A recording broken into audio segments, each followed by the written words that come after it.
The game of black and white. When we were taught 1, 2, 3, and ABC, few of us were ever told about the game of black and white. It is quite simple, but belongs to the hushed-up side of things. Consider first that all your 5 senses are differing forms of one basic sense, something like touch. But the complex patterns and chains of neurons which constitute these senses are composed of neuron units which are capable of changing between just 2 states, on or off. To the central brain, the individual neuron signals either yes or no. That's all. But as we know from computers which employ binary arithmetic in which the only figures are 0 and 1, these simple elements can be formed into the most complex and marvelous patterns. In this respect, our nervous system and the computers are much like everything else, for the physical world is basically vibration. Whether we think of this vibration in terms of waves or of particles, we never find the crest of a wave without a trough. We never find a particle without an interval or space between itself and others. In other words, there is no such thing as a half wave or a particle all by itself without any space around it. There is no on without off, no up without down.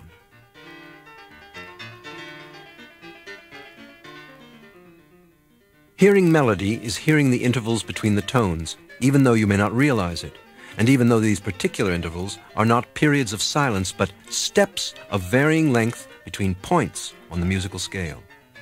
These steps or intervals are auditory spaces, as opposed to distance spaces between bodies or time spaces between events. Yet the general habit of conscious attention is, in various ways, to ignore intervals. The point is that they are different but inseparable, like the front end and the rear end of a cat.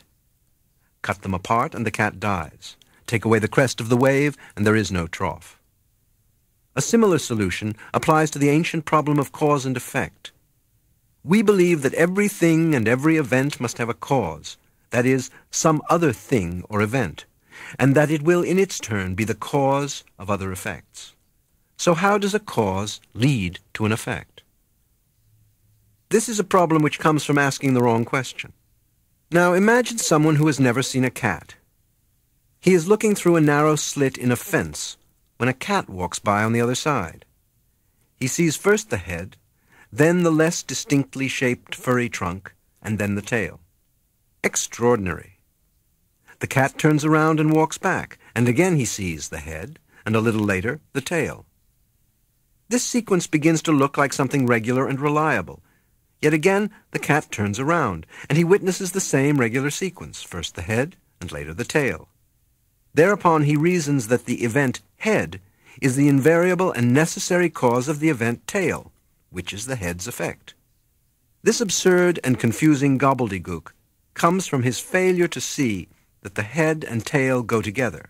They are all one cat. The cat wasn't born as a head which sometime later caused a tail.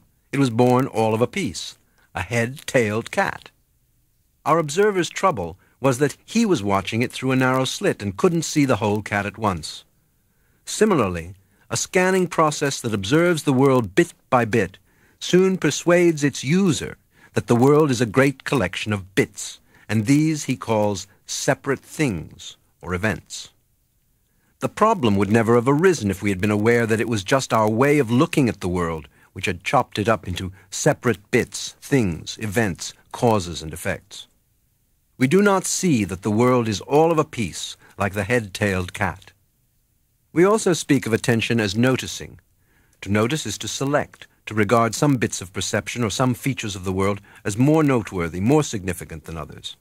To these we attend, and the rest we ignore, for which reason conscious attention is at the same time ignorance, that is, ignorance, despite the fact that it gives us a vividly clear picture of whatever we choose to notice. Physically, we see, hear, smell, taste, and touch innumerable features that we never notice. You can drive 30 miles, talking all the time to a friend.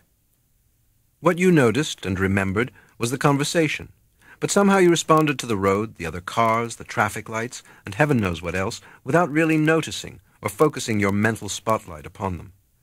Of course, to perceive all features and vibrations of the world at once would be pandemonium, as when someone slams down all the keys of the piano at the same time. But there are two ignored factors which can very well come into our awareness, and our ignorance of them is the mainstay of the ego illusion, the reasons for our failure to know that we are each the one self in disguise. The first is not realizing that so-called opposites, such as light and darkness, sound and silence, solid and space, on and off, inside and outside, appearing and disappearing, cause and effect, are poles or aspects of the same thing. The second, closely related, is that we are so absorbed in conscious attention, so convinced that this narrowed kind of perception is the real way of seeing the world, that we are fully hypnotized by its disjointed view of the universe. In other words, we do not play the game of black and white, the universal game of up-down, on-off, solid space, and each-all. Instead, we play the game of black versus white, or more usually, white versus black.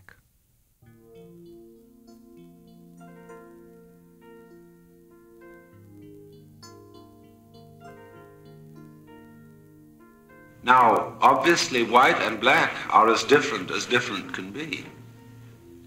When we say of someone that he's an awful liar and a con man, you say, why, he could prove to you that black was white. But strangely enough, black is white in a certain sense, and white is black. If you take the copulating word is to mean implies,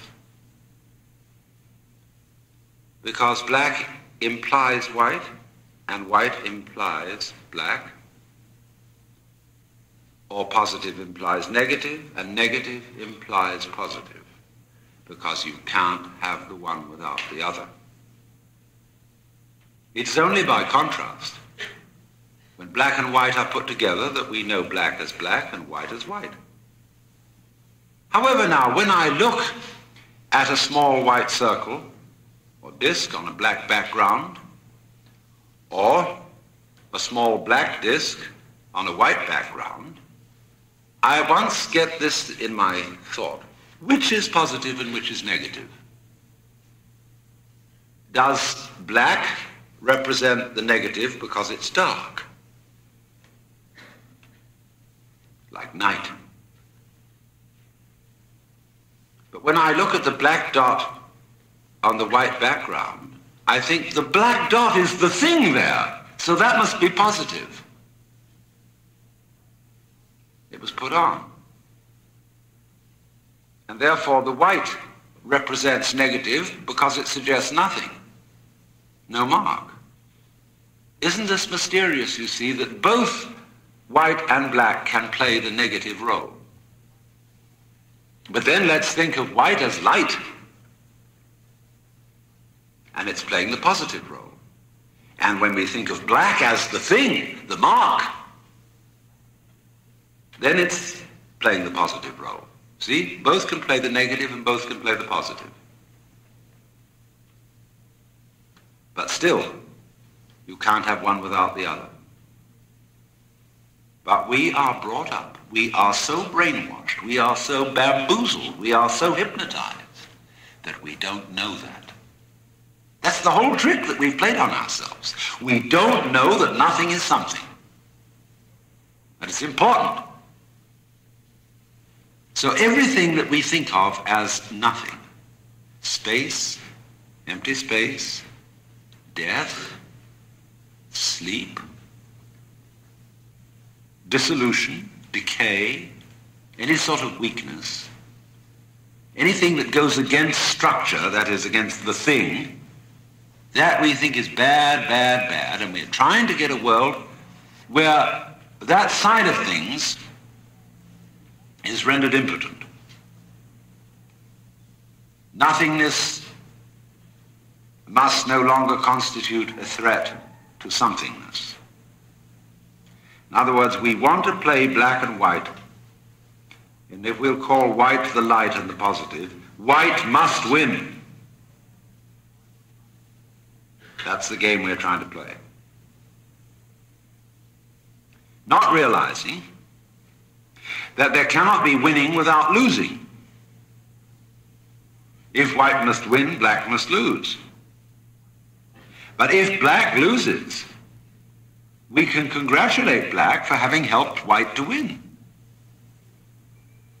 Because unless black loses, white won't win. And so, in every sort of human enterprise, we are trying to have white without black. There are many ways in which the game of black and white is switched into the game of white must win. And, like the battle for survival, they depend upon ignoring or screening out of consciousness the interdependence of the two sides.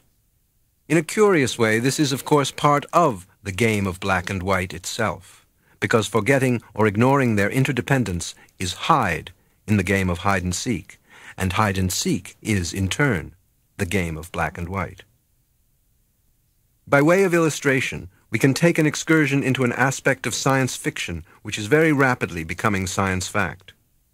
Applied science may be considered as the game of order versus chance, or order versus randomness, especially in the domain of cybernetics, the science of automatic control. By means of scientific prediction and its technical applications, we are trying to gain maximum control over our surroundings and ourselves. The trend of all this is toward the end of individual privacy, to an extent where it may even be impossible to conceal one's thoughts. At the end of the line, no one is left with a mind of his own. There is just a vast and complex community mind, endowed perhaps with such fantastic powers of control and prediction that it will already know its own future for years and years to come. But suppose the human race develops an electronic nervous system outside the bodies of individual people, thus giving us all one mind and one global body. This is almost precisely what has happened in the organization of cells which compose our own bodies. We have already done it. The science fiction in which we have just been indulging has, then, two important morals. The first is that if the game of order versus chance is to continue as a game, order must not win. As prediction and control increase, so in proportion the game ceases to be worth the candle. We look for a new game with an uncertain result. In other words, we have to hide again, perhaps in a new way, and then seek in new ways, since the two together make up the dance and wonder of existence. Contrariwise, chance must not win, and probably cannot, because the order-chance polarity appears to be of the same kind as the on-off and up-down. Taking therefore a longer and wider view of things, the entire project of conquering nature appears more and more of a mirage, an increase in the pace of living without fundamental change of position. Thus, for thousands of years, human history has been a magnificently futile conflict, a wonderfully staged panorama of triumphs and tragedies based on the resolute taboo against admitting that black goes with white. Nothing, perhaps, ever got nowhere with so much fascinating ado. As when Tweedledum and Tweedledee agreed to have a battle, the essential trick of the game of black and white is a most tacit conspiracy for the partners to conceal their unity and to look as different as possible. If then there is this basic unity between self and other, individual and universe, how have our minds become so narrow that we don't know it?